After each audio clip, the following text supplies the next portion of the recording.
Hello and welcome to the Trading Post podcast, where we unlock the secrets of business-to-business trade, dive into powerful networking strategies, and share my exciting journey of using a podcast to market my business instead of relying on SEO. I'm your host, Trader Stu. Hello everybody and welcome back to the Trading Post. I am your host, Trader Stu. Couple of updates here. I feel like I had to do a season 3 type episode, which is the experience of using a podcast to market your business, and that is what I do for season 3s. Like I said, I use them as categories, not for seasons. We'll see how it works. Heck, I don't know. It seems to be working because it keeps me organized, and I think that hopefully it will keep everything else organized too in the future. So here we go. First and foremost, with me recording in the car, I am having to fight the air conditioning sound. So I like to pull into parks, like I said, and record. We'll see how it goes. So far, it sounds good on my headset. I had to change the receiver and transmitter gain. And if you don't know how to do that, I would just go ahead and look that up on Perplexity, because that's what I had to do. And just to see what the best is, take a shortcut without having to fool around too much with the settings, because I used to have this set up for my podcast studio. So that being said, let's get started. I mentioned last week that I got not monetized, but sponsored. And now I can finally say what it is. I signed all the paperwork, and I'm really excited to say that I have been sponsored by the Michigan Renaissance Festival. How cool is that? So I'll be recording a mid-roll for those guys. Be hearing my commercials for them all the way through September, and each week updating what the new. They have a theme weekends, and what the theme weekend is. I've been invited to the beard contest by, I think they said it was the Viking group. So I know there was one a beard contest in Novi. I should have gone, so might be going to that.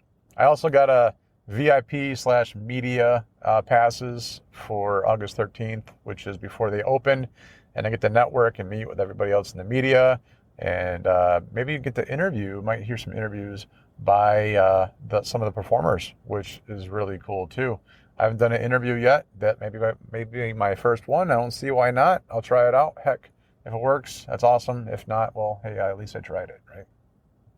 But I've been to the Renaissance Festival a few times. It's there in Holly, and it's always a good time, even with the lines. I say the lines because the last time I was there, I think it was the last time I was there, was post-COVID, and it was, everyone had the rain checks, from, of course, everything was shut down in 2020 and 21 or whatever. So I think they finally got to reopen on 22 or 2023, one of the two. I think it had them in 22. At any rate, it was a madhouse. And that year, I never dressed up before. I was like, oh, we're going to dress up. Let's dress up. So I was Jack Sparrow, Captain Jack Sparrow. And I was in traffic for 2.5 hours on Dixie Highway trying to get into the festival and get parking. Right? So finally, we just started parking along the side roads and the dirt roads illegally, I think it was, but it was like a mile or two walk and to get in. But I tell you what, it was worth it. And the reason why, I had the most fun messing with the cars on the way in. So people were walking faster than the cars, of course, right? So my family and friends, whatever, got out and started walking to go, so we went to the bathroom, whatever, out in the woods. And then we had a kid with us, of course, my stepson, and he was Darth Vader. And oh man. So as I was walking along these cars, I had this bottle flask thing of water that looked like rum. I dyed it to look like a rum, and I'm walking along like Jack Sparrow and just having a ball. Dude, I had more fun walking in the mile walk or whatever it was to go to the festival than I did at the festival itself, because it was, oh my God, I don't know. It was kind of like, I was like an entertainer. I was an unpaid for entertainer to like get the crowd riled up, like they do at spook houses when there's a queue and there's a long line and they have the ghouls or whatever, go around and mess with you as you're waiting in line to help pass the time. I felt like I was doing a service and helping pass the time to all the other poor schmucks that was in traffic waiting to get into this parking lot. So, at any rate, if you haven't been, you got to go. And of course, you're not going unless you get one of those turkey legs. They're awesome.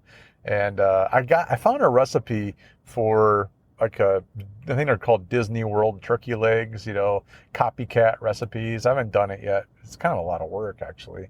And, but they had the same flair, at the Renaissance Festival. Of course, you get the beer, cold pickle, and, I don't know. It's like you get the same performers there that have been there doing the same thing for years. And it's almost like, I don't say it's like seeing old friends. I don't know them or whatever, but like, it's old familiarity. I don't know. It's just fun. You can get locked up in jail and pay to get them out. And the kids always have fun anyways. That's enough of that. I'm just really excited I got sponsored by the Renaissance Festival. I don't know if I can give away tickets. They're going to give me tickets to give away. I got to figure out how to give away these tickets. To, I don't know what listeners, followers are doing a contest, or heck, I'll just walk around and say, follow my show and I'll give you a Renaissance Festival ticket or two, you know what I mean? So anyway, it's exciting. I can't wait. So I'll be recording that, the shout out or the commercial for them here soon. And then I wanted to get this one rolling right away because it's, Tuesday morning, Trade Tuesday, and I had to give them a shout out. So for sure. All right, on the next business.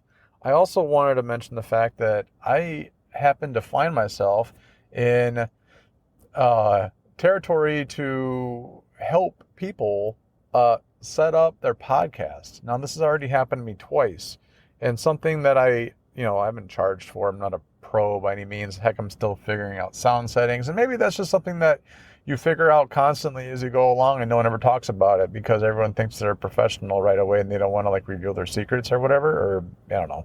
I don't really care. So I am going to talk about it. So at any rate, this guy, I posted on the Nextdoor app. If you don't know what that is, it's like a Facebook, but local community only sort of. It's, I don't know. I think there's me and like 52 neighborhoods that are in my surrounding neighborhoods that I listen to or can talk to or get post updates from, not just everybody on Facebook. Anyway, so this guy happens to be a handyman, contacted me and said, hey man, I want to buy you some lunch because I want to start a podcast as well, and I don't know anybody who does it except for you, and you live in the same city as I do, so I'm buying you lunch and I want to sit down and help me figure this out, right? I'm like, it's cool, dude. You don't gotta buy me lunch, whatever, because it was just, aligning schedules and stuff like that. But ended up being an awesome meetup. Like it was like this guy's got some stories. He's gonna do a podcast about, and I hope he launches it. Hope I didn't overwhelm him, but Brandon, if you're talking, if you can hear me, so do it. Just hit record and upload it, right? So it's going to be about getting falsely accused by the judicial system. Very interesting. Kind of like a true crime almost, maybe. Experiences of people. He's going to have some interviews. You're going to have interviews, right? With all these guys that have been falsely accused, spent time behind bars and shouldn't have, and things like that. So it'll be a really interesting podcast. And because he's going to have all these cool interviews on. And then I also helped another guy, which was a couple months ago, I guess it was now. And it's he does virus cleanouts on, computers, upgrades, softwares, clean out, and whatever. So I don't know what his podcast is going to be about. I never launched, but, nonetheless, I helped him get set up with the Buzzsprout and how to record it, and gave him a demo and got him an account, and, did all that stuff. And, but, honestly, it's a tough gig. You got to have time and commitment, and, you got to have, bottom barely there equipment, I guess you want to say, just to get started. And but the big thing is push record and just get your voice out there, which can be rather intimidating for most people, but definitely easier than YouTube. Because I tried YouTube, and there's a whole other dynamic when you introduce video into the series, right? So, and that's it for this one. Like I always say, be good or be good at it. The thoughts and views expressed in this podcast are solely those of the host and do not reflect the official policy or position of Metro Trading Association. Although the host is an employee of Metro Trading Association, this podcast is intended to educate entrepreneurs on the benefits of professional trading regardless of their location. Additionally, the host reviews various pieces of camping gear due to the Association of Trade, Barter, and Prepping.